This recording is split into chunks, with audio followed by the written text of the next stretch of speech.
Today's topic is going to be a couple of examples in swim. It's an extensive and long ordeal for power swimming. Worse for you than it is for me, but not much. So we're going to see how swim is used as a hydrologic modeling tool, and then, time permitting, we'll examine how storage nodes are dealt with. There obviously is no pre-recorded content, otherwise even less of you would have shown up. Fewer of you. Yeah, less isn't that bad English. So in one moment we should have a functioning projector. That's what's laid out in the hallway. Okay, got it. I think that's written down yesterday.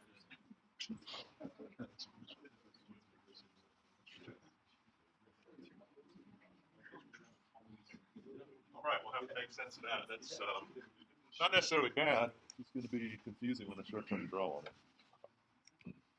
So the two main examples are building swim models for hydrology and then for storage nodes. And these are all little pieces of it. And for a practical application, you have to be able to join all these widgets together.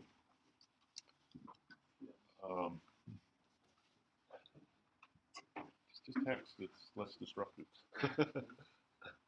So as a hydrologic model, SWM conceptualizes the rainfall runoff behavior into critters called subcatchments. In HEC HMS, you had something called a subbasin. So you did the basin model, and then you had the subbasin, the subcatchment. The same idea, they just chose different words. You'll actually read that one right there. It's on the screwed up part of the picture. No, okay. It says infiltration model, parentheses, runoff generation. So the subcatchments receive rainfall input, and that rainfall is provided through a critter called a rain gauge. And then it uses one of several different models to convert that rainfall input into runoff that's generated by that subcatchment. So these two parts. And then finally it's routed as hydraulic, as water, and that's when we put it into pipes and channels and so forth. So it's a little bit more elaborate than HEC HMS, because HEC HMS, the routing choices you have are kind of limited. So you could do trapezoidal channels, you could do rectangles, and you could do circles, and it doesn't do them super well at all. Alternatively, you can take HEC HMS output, put it into HEC RAS, but HEC RAS doesn't do circles worth a damn. So SWM is the preferred tool for, bless you, circular cross sections, because that's what it's built to do. Oh. And then the rain gauge, it represents a time series of rainfall, a thing that was called the hyetograph back in your hydrology class. And there's a couple ways of specifying that.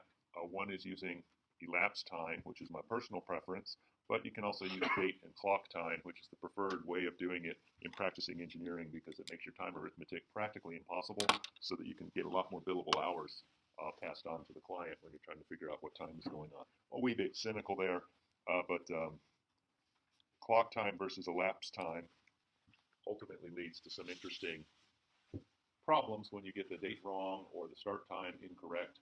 The program ran just fine, but produced no output because you didn't tell it the correct time window.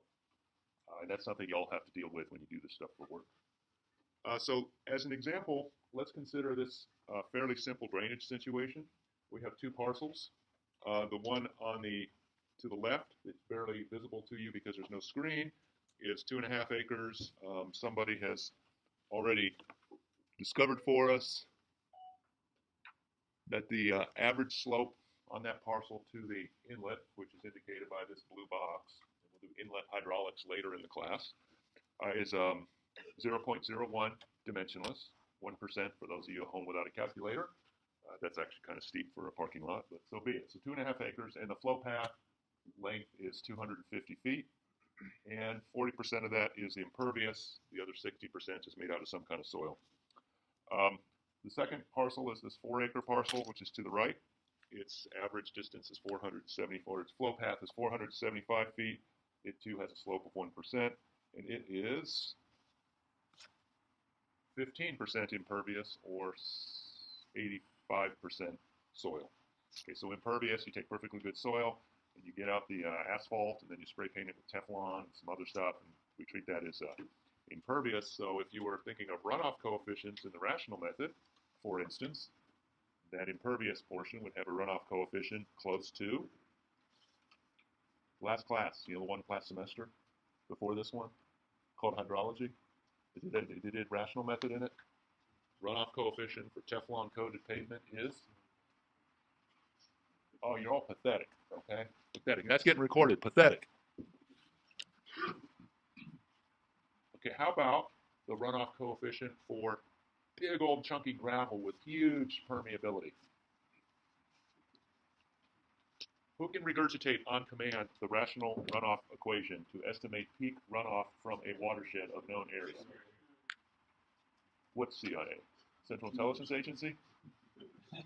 There's another letter of the alphabet. You got to use 4 of them. Okay, Q equals CIA.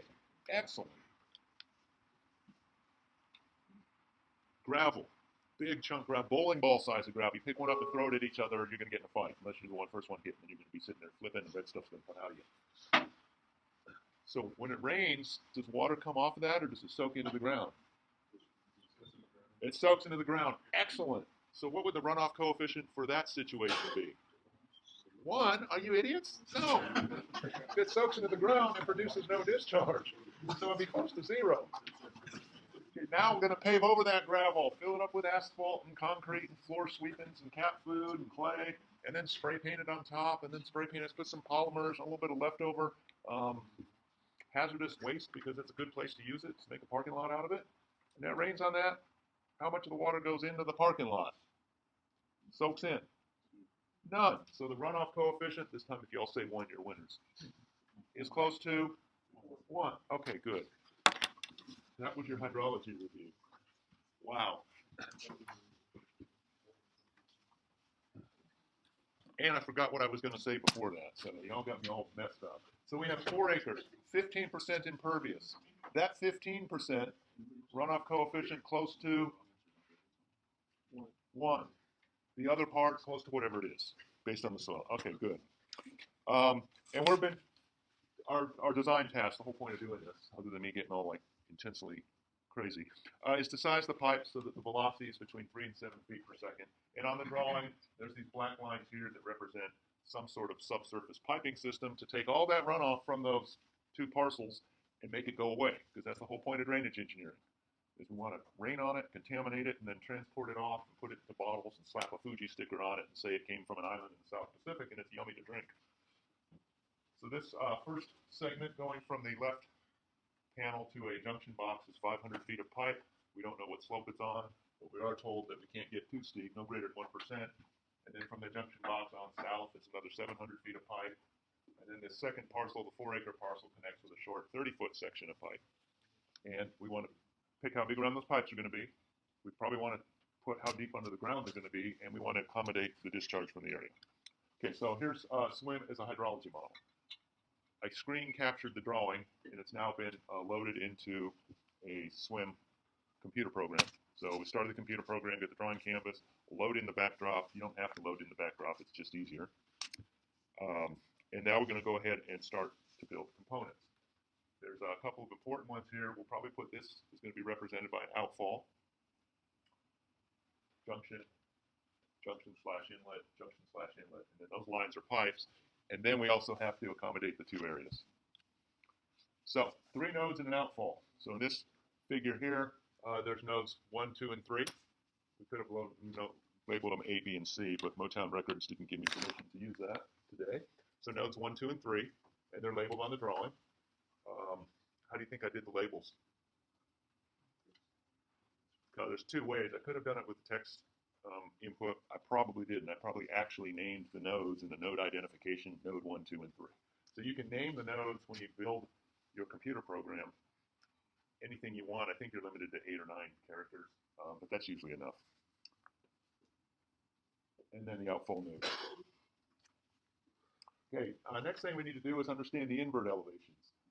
Since I have no idea where on the earth this is, but I do know some idea of what kind of slopes I want to maintain, I'll arbitrarily set the outfall at 0, although in a practical problem, you'd set the outfall at its actual invert elevation, the elevation of the bottom of the outfall. Node 3 is 700 feet upstream of that outfall. If we set the pipe at 1% slope, it has to gain 7 feet to get to this point here. And if if I provide, well, 7 feet is the bottom of this node. Node number 2 is 30 more feet away. If that's also on 1% slope, which it probably won't be, but let's say it is, it's got to gain another 0.3 of a foot, but we usually do not have pipes. It doesn't make sense to have them connect bottom to bottom at the junction, so we're going to provide an offset. Okay, so normally you use drops to slow down the velocities as the system is collecting flow. So in this case, let's say we've arbitrarily put an offset of 2 feet, so the pipe starts at 2 feet above 7, and then moves on its way up another 0.3 of a foot. So we said the bottom of this node is 9.3 feet. Moving from node 2 to node 1, again, we'll use an offset of 2 feet, go 500 more feet, and that puts it at 14 feet. So I'm going to see if I can sketch on the board kind of a view of what we're looking at here. Can I do that? Yeah, I can fake it. So here's my outfall at elevation 0. That thing's going to make it to the trash can. Move 700 feet, and this is elevation 7 feet. There's a junction here.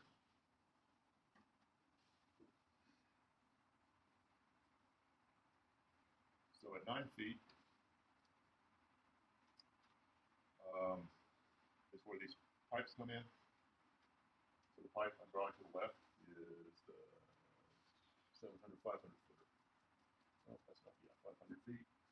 And this is the 30-foot pipe. So here we're at 9.3, and here we are at 14. And these are their own junctions. And what's going into those junctions? Sorry. What's going into those junctions are these 2 drainage areas.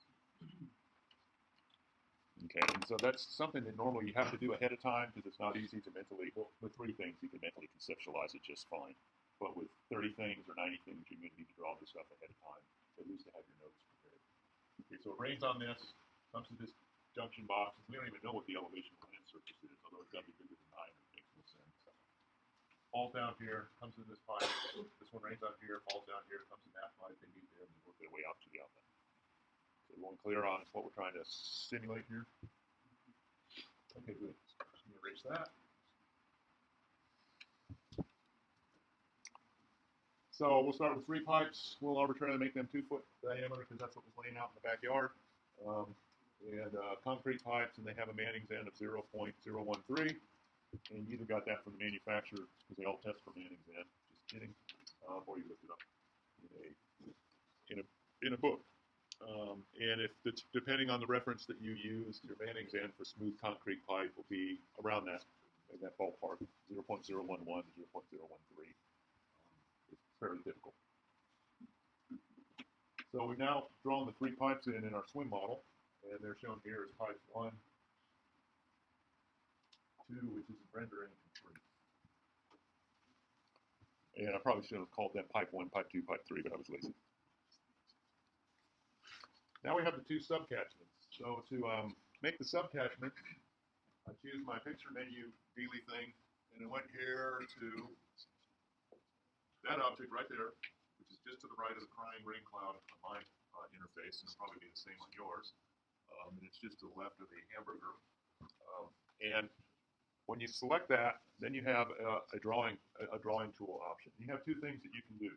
One is to do what's illustrated here, and I simply drew a polygon around the object. You complete the polygon by right-clicking, hence you need one of these, unless you are somehow talented at right-clicking on a trackpad, which for me doesn't work, but maybe that's because I'm old. And for the same thing here. The drawing is just to help you, the analyst, construct the model. There's no georeferencing going on unless you use some pretty advanced features, which we're not doing. So your alternative would be just to put it out there and right-click it, and it will, either one will create a subcatchment object. Then we select the object and we parameterize it, which is big fancy mumbo jumbo way of saying put a whole bunch of numbers in so the subcatchment represents what we want. So for instance, this one looks like it says S subbasin B. Yeah, subbasin B, corresponding to its drawing. I'm telling it that whatever comes out of subbasin B connects to node 2. So that's an important thing that has to be there. Currently, the rain gauge is set to star. shift 8 on my keyboard. I don't know what it is on a European keyboard or a Dvorak keyboard. It needs to have a non-star name, but we haven't created a rain gauge yet, so we'll leave that as star for the time being, knowing full well that the system won't run otherwise. The area is 4, and by default it expects it in acres, so 4-acre area. I put a width of 366 feet, and so then the obvious question is, where the heck does that come from?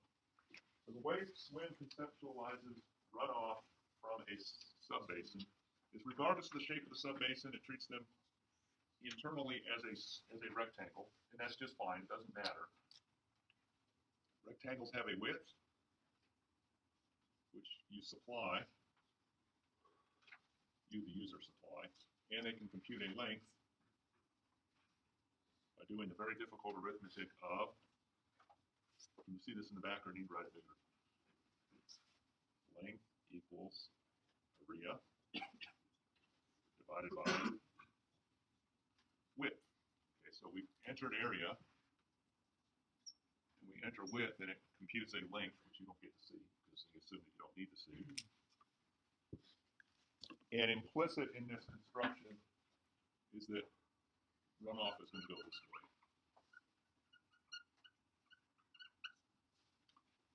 So in this particular case, we know that the flow length that we want to use is 475 feet. So how do you get the width? Well, you take, not blue, you take a green pen. Let's see, width.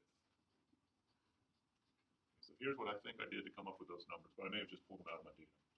So 4 acres times 43,560 feet squared per acre, divide by 475 feet, equals my width, which it looks like I've entered as 366. And you can check that and see if that's right or not, but that's how one would specify a width if all you know is a length and a area. I guess all things aside, we could argue about how stupid that is, but 35 years ago it was decided that that was a most useful way to conceptualize hydrology, and nobody in their right mind is going to fix something that's not really broken. It's easier to fix the human than the machine. Then we provide a percent slope, and that's the slope in the runoff direction is drawn up there. The fraction of impervious is supplied here, and then if we want to put Manning's on impervious and impervious, we can. And then there's a type of routing. In this case, we're using something called outlet routing. And what outlet routing does is, in addition to this drawing, we have percent impervious, shown here is in the green hash mark, and the percent pervious is the blue hash mark. And outlet routing means that both contributions go directly to an outlet. There's 2 other types of overland routing that can be simulated in the program. One type is pervious to impervious to outlet. The other one is impervious to pervious to outlet. And from my limited personal experience, they all seem to produce roughly the same results. Not exactly, and there may be instances in practice when you want to take advantage of the impervious to pervious to outlet, or vice versa. The default is direct to outlet, as shown, or is drawn up there in the diagram. Then it has a percent routed, which I think defaults to 100, so it says route everything that becomes runoff. And then here it has an infiltration method, and we'll get to that shortly. This one says green amps for the time being. Okay, so we do that for both subbasins. So one is 4, one is 2.5.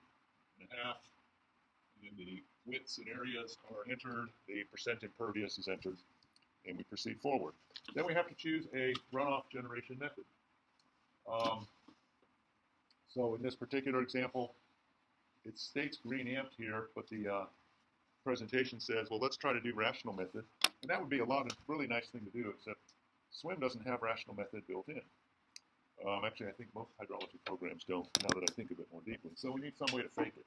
Well, we have a really cool way to fake it if we think back to our hydrology class. If we specify a runoff generation model of permeability so high that anything that hits the soil gets soaked in, and anything that hits impervious runs off, we can use percent impervious as a substitute for the runoff coefficient, C. So that's what's done in the subsequent examples. So to do that, we check Horton. Everyone remembers what Horton was, or what Horton heard. Yeah, he heard of who. And right now it's set for kinematic wave runoff. So we want to simulate, so this is a sidebar thing. I think that's what they do in the lawyer talk stuff. I haven't been to law school, so I wouldn't know, but I watch a lot of television. That's how I stay out of jail. Suppose we wanted to simulate runoff from a 10.9 acre drainage area with a time of concentration of 40 minutes and a known runoff coefficient of 0.32 and applied rainfall depth of 0.87 inches. So basically, how to use rational method for that? Well, you already know that Q equals CIA because most of you were able to regurgitate 75% of that equation. The last three letters, go figure. So the intensity would be the depth divided by the time of concentration, converted into inches per hour. So in this case, it's 1.06 inches per hour. The discharge, the peak discharge then would be the 0.32 times the 1.06 inches per hour times the 10.9 acres for 3.7 cubic feet per second. Let's say we wanted to produce that result in SWM for some reason. If nothing else, sometimes it's handy.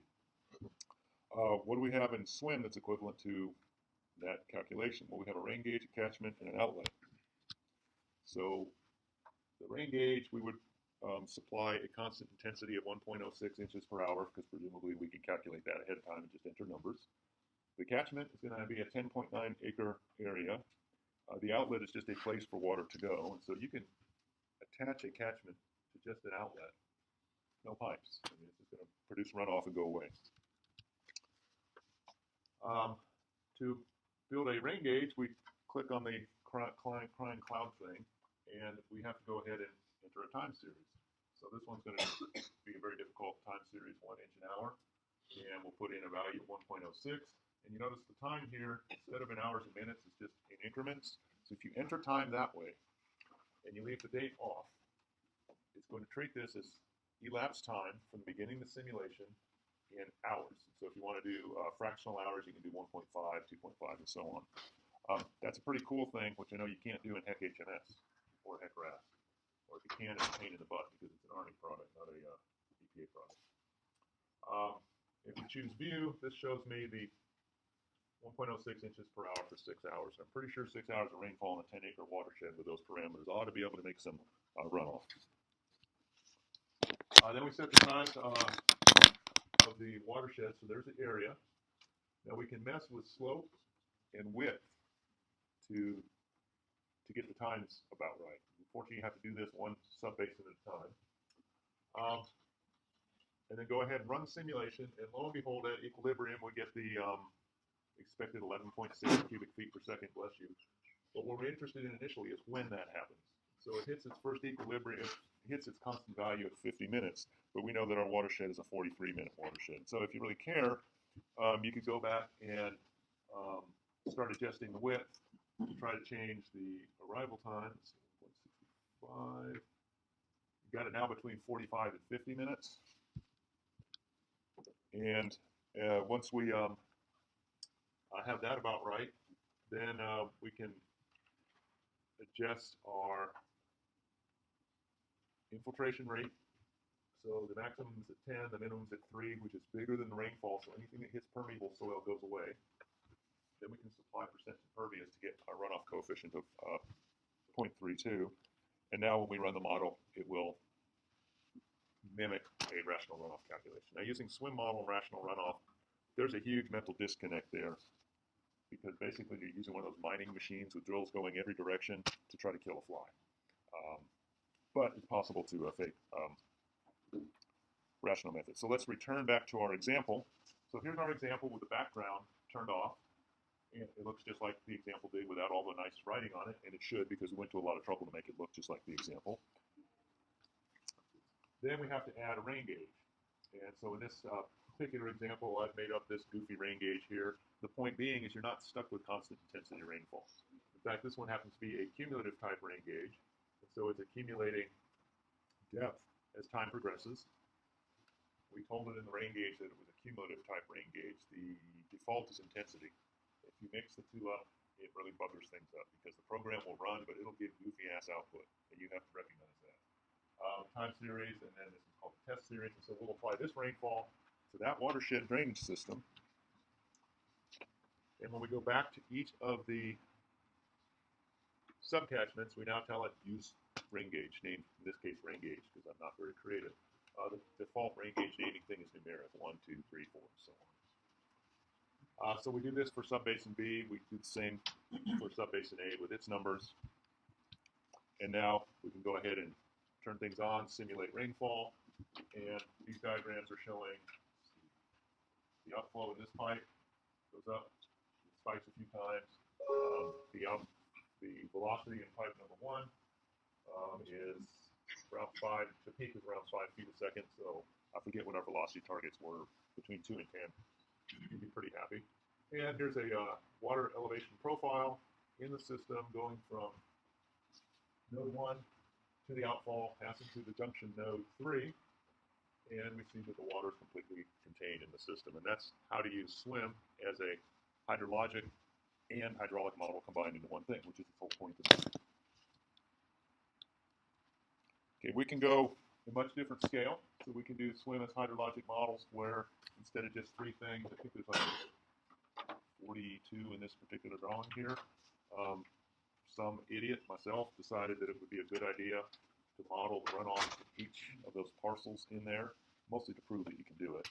And we got some strange piping here cutting through people's backyards, and everything drains to Silver Lake, north of Lucy Webb Road. And I have no idea where in the world this thing really is. But let's say we have this situation. We want to simulate the rainfall runoff behavior of that subdivision right there. Maybe we're asking the simple question, how big do the pipes have to be? Or where do I want my drops? Or where's my velocity going to be too big? There's my rain gauge, and suppose we're also required to use an SCS Type 2 storm distribution. Now, unlike HEC HMS, SCS Type 2 is not built into SWMM. You're supposed to know how to do that all by yourself, no help. Turns out it's not that hard. We can, if we have the time series of that Type 2 storm, then it's trivial to put it into SWMM. So where do you know that you have Type 2 storms? You go, aha, I took HEC HMS last semester, and I really liked that program because it loaded me almost half the time. SCS storms are built into HEC HMS. So all we need to do is trick HEC HMS and produce in a time series at appropriate time steps, and when we grab the data and we drag it and drop it, or cut it and paste it into the SWMM model. And we're talking 2 different federal agencies, so they will never get in the same room together ever until the end of time. They test each other. The United States Army Corps of Engineers is part of the United States Army. What is the purpose of an army? It's cynical. It's to kill people and break things. That's what armies do. What's the purpose of the EPA?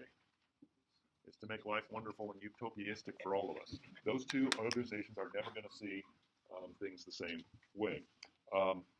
But they both have to work in similar arenas. So we're going to pretend not to like you all, but we'll share data with you. So we use the FCS that's built into HEC HMS and then just use that to generate a runoff coefficient. So what we need to do is generate an SCS type storm. There's a lot of ways to do that. This is not necessarily the easiest, but definitely you can blame it on someone else. Select an annual exceedance probability of the recurrence interval of interest. Look up the 24-hour depth for the location. Generate a 24-hour storm using the SCS tabulation of HEC HMS, and then put the time series into SWMM and run the hydraulics. How to generate SCS type storms. Not that difficult. If actually pretty much almost anywhere in the U.S. you can go to the National Weather Service server, which we will see next class meeting. But here's how you would have done it up until, let's see, October up to 16 days ago in Texas. This is how you would have done it. 16 days ago, the federal government just published some new stuff for Texas, so this is kind of obsolete, but same idea. You have to go to where you are in the world. Let's say we're right there. Look up the 24-hour, which is 1 day for those of you who can't do hours a day. This particular problem says 10-year 1 day. So get 6 inches for 10-year 1 day. So in Bexar County, or Bexar County, Texas, near San Antonio. Then we build the SWMM model.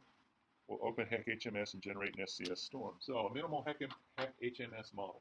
Y'all remember that from hydrology class. What's the least it has to have? I recall it's only got to have 3 things. It's going to have a basin model of some kind, a meteorological model, and simulation control specifications. That's not very much. In this case, it's using SCS storm, that's customary, and everything else is pretty much turned off. We do need a net model, so it's a type 2 storm, and the maximum depth or the complete depth is 6 inches. Then we have to build a single basin with a single subbasin. Subbasin 1 has to have a non-zero area, but it can be any number of the alphabet that you want. Everything else is disabled. Press the exploding raindrop. I think that's their picture. Yeah, exploding raindrop. And go to the time series results and time, precipitation. Because I've chosen 1 hour time steps, that represents inches per hour for each of those time increments. So I copy those 2 columns, drop them into SWM. So you do the highlight thing, copy, then you go to SWM, and I'm going to enter the columns right here. The API is pretty good, you drag and drop, but heck, HMS has a special surprise for us. Like I said, Army, EPA, not the best of friends. They leave this value blank, whereas the SWM model doesn't do blanks at all. The EPA doesn't draw a blank, whereas the Army can draw a blank all the time. What does the Army do when it draws a blank? Add 50 fire for effect. That's our chili thing. Just shoot everything you got, and hopefully it misses me. We have to put in a value here. We need to supply 0 at that location. We also have to go to hour 24 because it's going to reset it as a 0 as far as HMS. So we have to explicitly put the 24th hour in. And then we will have a type 2 storm. Supply the times 2 storm to our model, and whatever instance this is, and there's our flow from the type 2 storm, and there's the type 2 precipitation. You can verify that that is indeed an SCS type 2 storm. Then we would hand it off to the actual simulation for that subdivision and get all the answers that we're looking for.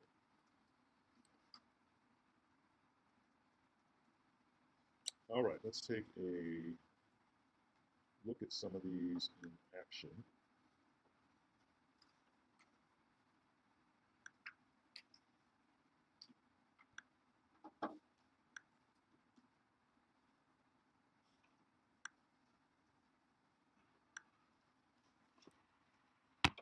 Okay, the 2 subcatchment example, the one we just went through, is listed up there. And left this for a reason.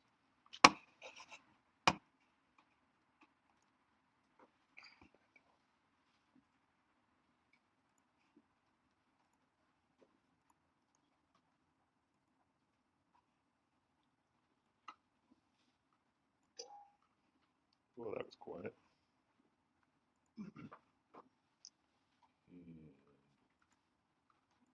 So all I really need is the input file, and we'll just run.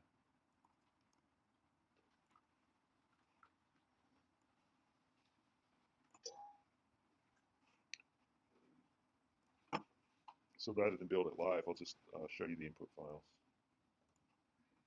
Get all this garbage out of the way. Everybody say hi to Dusty. That's the cat right there.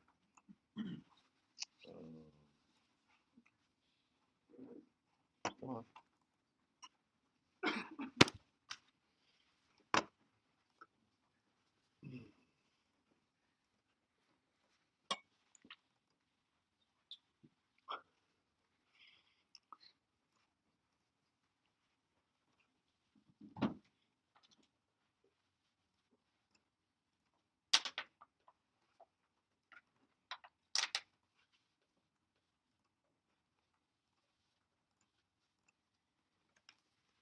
Okay, I see a huge mismatch there because that's the single model for the HMS. I was afraid of that. So fine, we'll just convert it into the right model. I didn't want to waste time doing that though, did I?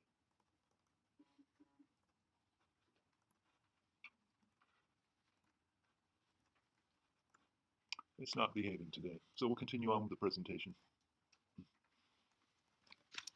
I'll find the 2 parameter one at some point. Okay, the next topic I wanted to discuss is, last time I said that nodes can be ordinary junction nodes, or we can treat them as special storage elements, and that's what we're going to look at next. Okay, so this particular slide is a repeat of the last lesson, and it just describes what an ordinary node is and what the junction attributes are. The important ones are the invert elevation, maximum elevation, and then whether or not it can flood. There's a junction node, there's without flooding and with flooding. When an ordinary node is allowed to flood, what the computer program will do, let's look at this center part right here. where the upper part of the node is fairly high up in the air. It's computing where the water surface would be if it could be. This is the hydraulic grade line. And in this case, this particular node this node is not flooded per se, but the hydraulic grade line is above the top of the pipe. So it's called a surcharge condition. And generally for drainage and wastewater engineering, that's undesirable. That's usually bad. This one here, the node is flooded. The dashed lines indicating the top elevation of nodes. Usually you set that to where the land surface is. So that would be problematic, and this would be problematic. So that's how an ordinary node floods. Any water that needs to come out of that node is removed by the computer program. Not in real world, but in the computer model. That water is lost forever.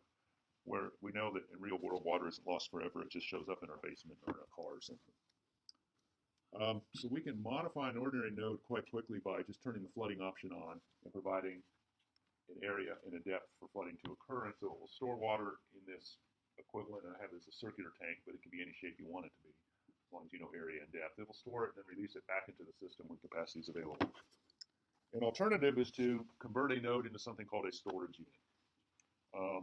Very much like, the public storage units, only to keep water in it instead of junk that we're too attached to throw away, but we don't want it cluttering up our house. That's a good growth industry for those of you that don't get into civil engineering gig. Buy a whole bunch of containers, used containers, and spray paint them, make them pretty, and stack them up, and get people to pay you $100 a month to keep their crap in them. And maybe you can come up with a TV show where you sell them at highest auction, and they can go through an ad's been done.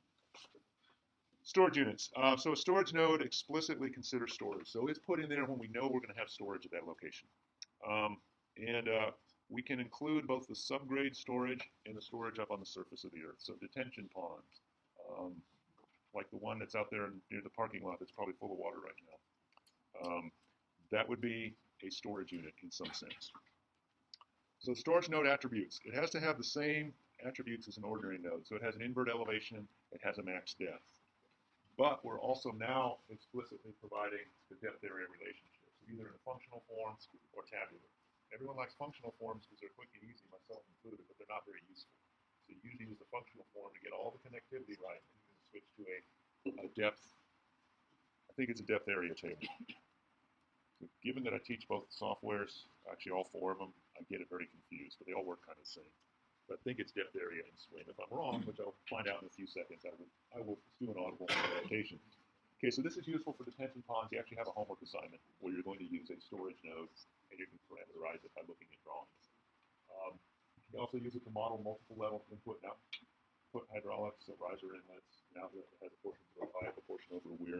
This is a pretty powerful feature. So powerful, I'm going to draw it. I'm not going to do a very fancy node, but suppose our storage node represents a box. And the way we can get water out of the box is this pipe down here. We can have a rectangle here, and we'll put a weir up there. So the storage node is the only convenient way. Now we're using inlet or outlet offsets. So we're using conduit offsets to set these heights. So water comes into this node somehow, maybe from a crying raindrop. Down here, it's going to start coming out of that pipe. Water goes above that pipe, it still comes out of that pipe, but as you recall, the head-discharge relationship doesn't scale very fast. You need a lot of head on it to get a whole lot of water coming out. It gets up to here, now it's coming out of that pipe and that pipe. A little more, now it's coming out of the weir, and then if it's more, it floods everything. So that's how a storage unit is of immense value. So we're using offsets on the links to attach the storage unit at different elevations. So I'm going to erase this now since it didn't draw fast. You're watching really bad YouTube videos of donuts. Donuts and cheese potato business. Donuts for hungry people. Okay. So we can use it for multiple level hydraulics. So let's, as an example, consider we have a detention pond that drains 5-acre parking lot and it discharges to a nearby receiving stream. Not unlike the one back here, except our parking lot is nowhere near 5 acres. We use SWMM to approximate the hydraulics, and so these would be the steps that one would go through. We'd have the subcatchment that represents the surface of the parking lot. You probably set it with a high curve number or high runoff coefficient. Curve number 98 is pretty high. It pretty much guarantees what comes in leaves. In this case, it's going to be 1 inch an hour for 3 hours, pretty much a 1 inch per hour storm during a football game. so that the parking lot can flood so that everyone gets out of the game. They can have the usual stunt on Drive the Champions. Perhaps you personally experienced that at some point in your time here at Texas Tech. Hope you've been here at least 3 years. I know there was a good one 2 years ago, so you've all experienced that. So you hope that you know ahead of time so you can bring your rubber boots that have flowers on them. All flow is going to pass through the detention pond before exiting to a stream, and we're going to have a 6-inch pipe at the invert. So that's our load. That's to drain things, make it go dry, because otherwise we grow mosquitoes and they bite you and suck your blood, and then you have anemia. A 1-foot pipe that's set at 2 feet above the basin bottom, and if it gets really deep, the whole thing floods. So here's our sketch of that particular problem setup. So there's a 5-acre parking lot, curb number of 98, and then there's the really black and red cloud. Texas Tech colors. Lightning bolting onto the parking lot, so that's the rain. Okay, that sound that you heard Saturday all day long. And it's going to run for 3 hours and then stop. That parking lot's going to generate runoff. Roughly at 1 inch an hour, 5 acres. Near the end of that 3 hours, I'm guessing it should be producing about 5 cubic feet a second. And that's probably pretty quickly into that spring. Then it goes into a detention pond, which this is just drawn as a big old bucket.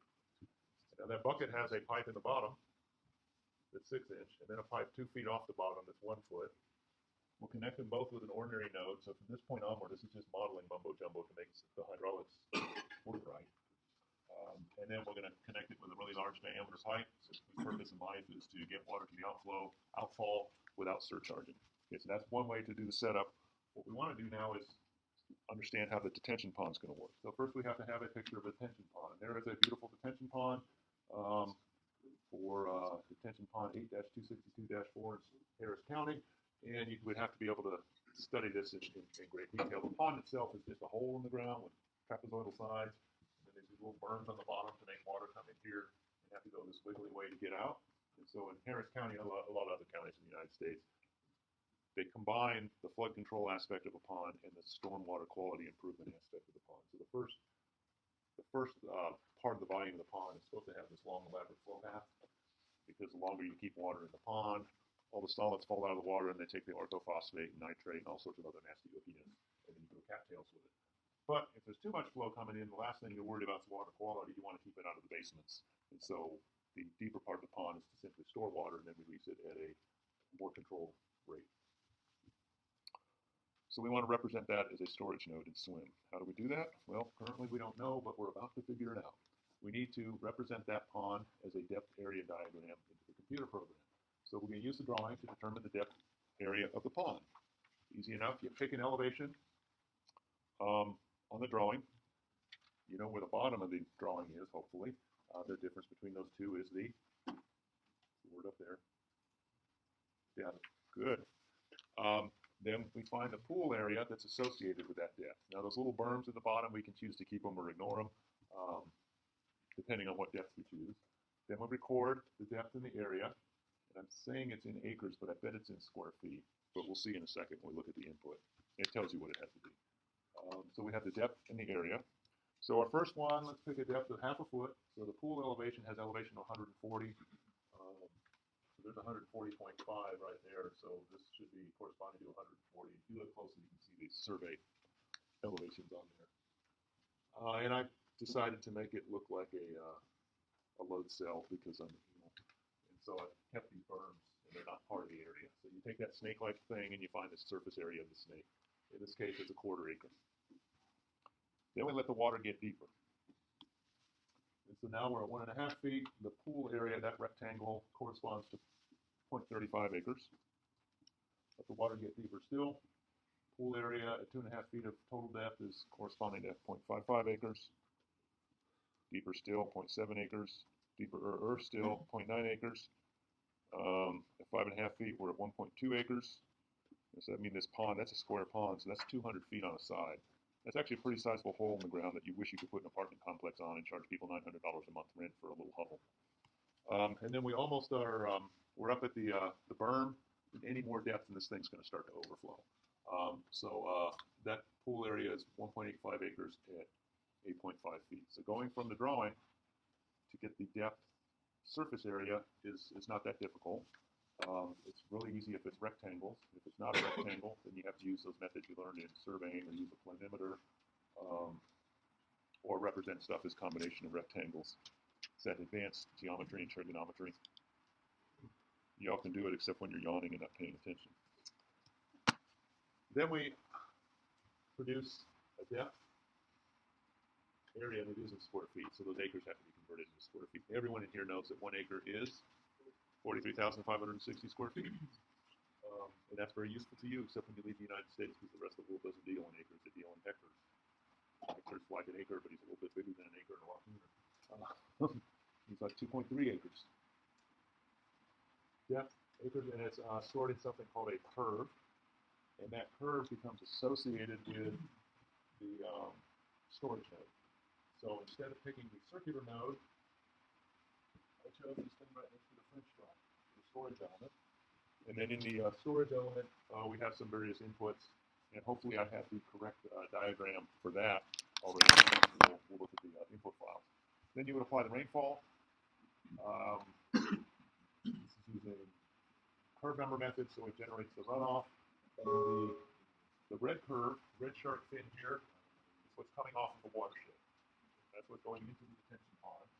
The green part is the combined 6-inch diameter pipe and that 1-foot pipe coming out of the detention pond.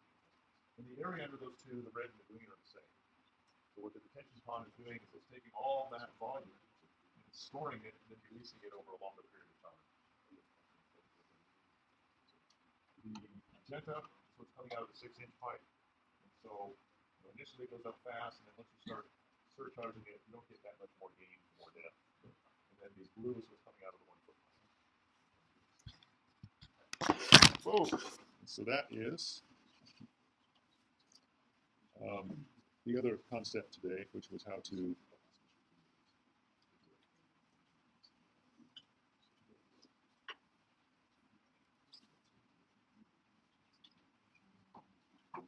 let's hope the detention pond example is correct.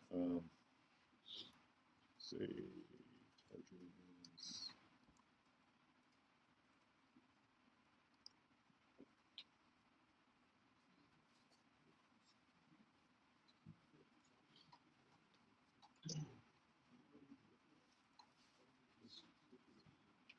okay, so this one has no background picture.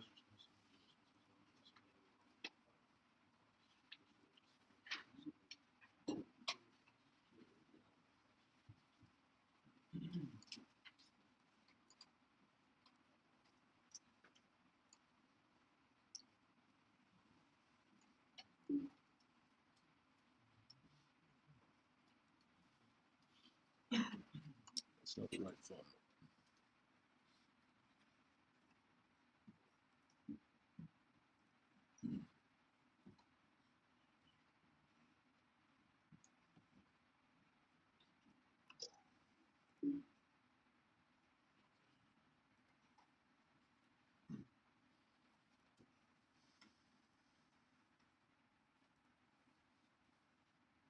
Okay, that at least looks like how it's supposed to do.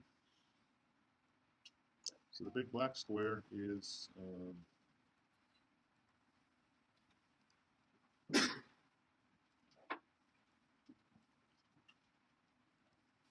supposed to be the detention pond. Let me see if I can turn it into something a little bit more viewable. Let's see, objects. No, it should be window, tools, map display options.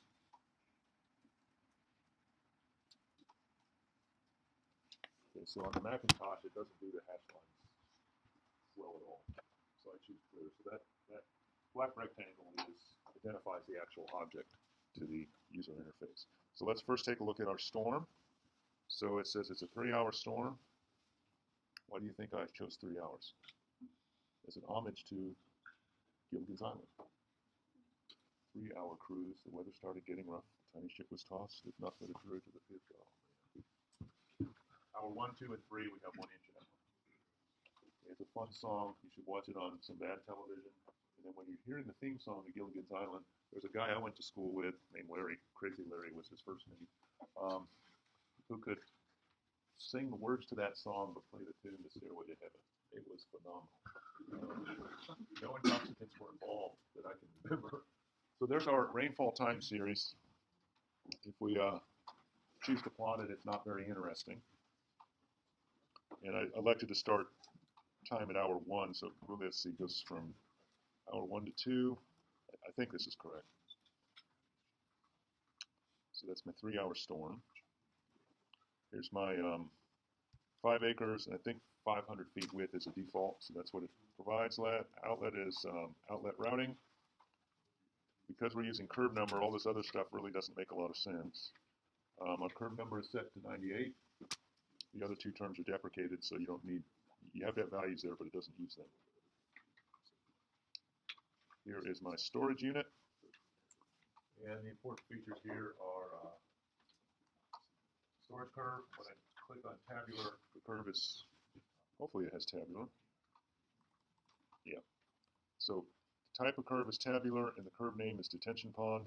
And then there is that stuff I took from the drawings, the detention pond. You can choose view, but it doesn't make any sense to any normal human being. I guess from the view you can kind of conclude, yeah, it looks like it's got trapezoidal side slopes, but it's not really showing you anything. As the depth increases, it shows that the area is changing, and that's all that view tells you. It has nothing to do with any realistic geometrical shape at all. You use that to look for it going the wrong way to see if you made a mistake in data entry. That's about all its utility is. All right, let's look at the two pipes. We'll look at, this is the lower pipe, 1/2 foot diameter, 400 feet long, and the important thing here is the offsets are 0, so that pipe's connected to the bottom of that storage element. This pipe, on the other hand, has an inlet offset of 2 feet, so it's connected 2 feet above the bottom of that storage unit, and the outlet offset is also 2 feet. Here we have an ordinary junction, conjunction junction. What's its function? Its invert elevation is set at 2, max depth is 6, and so the two pipes can join into it as necessary.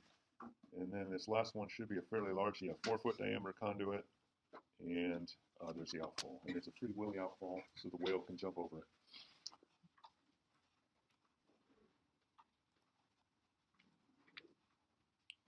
So we run it, and we can now look at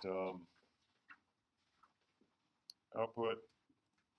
So there's what's coming out of the upper pipe. I had 5 cubic feet a second going in for a large portion of the storm, and that upper pipe at most only conveys 1.7, which is desirable. So we're storing water in the storage element. Actually, let's see if it'll plot that, and then we'll call it a, see, depth. Yeah. Okay, so hour 0 to 1, nothing happens. Then it rains. Sound of lightning, rain. Water's coming off that subcatchment, and it's filling up the storage pond. As soon as it starts to fill up, there's a little bit of flow going out of that dinky little pipe, 6 inches diameter, chosen just big enough that a beer can can fit through it without clogging. But anything big like bowling ball won't get through it, so if you want to shut the thing off, throw bowling balls into the bottom of your detention basins. People will love you for that. It fills up, let's see, 1, 2, 3. The storm stops right here. Okay, it's still producing runoff for a little bit afterwards. And then the basin starts to drain. And this one's taking almost 24 hours to drain, which actually would make sense. It's probably a 24-hour drawdown time for that basin in Harris County for that particular type of storm. Design features that we would have to deal with as engineers is that time interval is usually prescribed by local jurisdictional requirements. Your stormwater needs to collect the first equivalent inch of runoff and then discharge it back to the environment over a 24-hour period. So by changing our volumes and our shapes, we can control when this thing gets back to 0. That's one of our design units. But we have to fit it into the piece of real estate. And as engineering designers, you're going to have the interesting task is, as far as a developer is concerned, that's a hole in the ground that can't be sold for anything else. I put little plastic flamingos and ducks in it and seats next to it. You can actually sell the properties next to it. Oh, you've got waterfront property. Sometimes. And that is the two features that are listed up there on the board that we went through today. I'm going to cut you loose in a second. So we look at how you swim in the hydrologic field.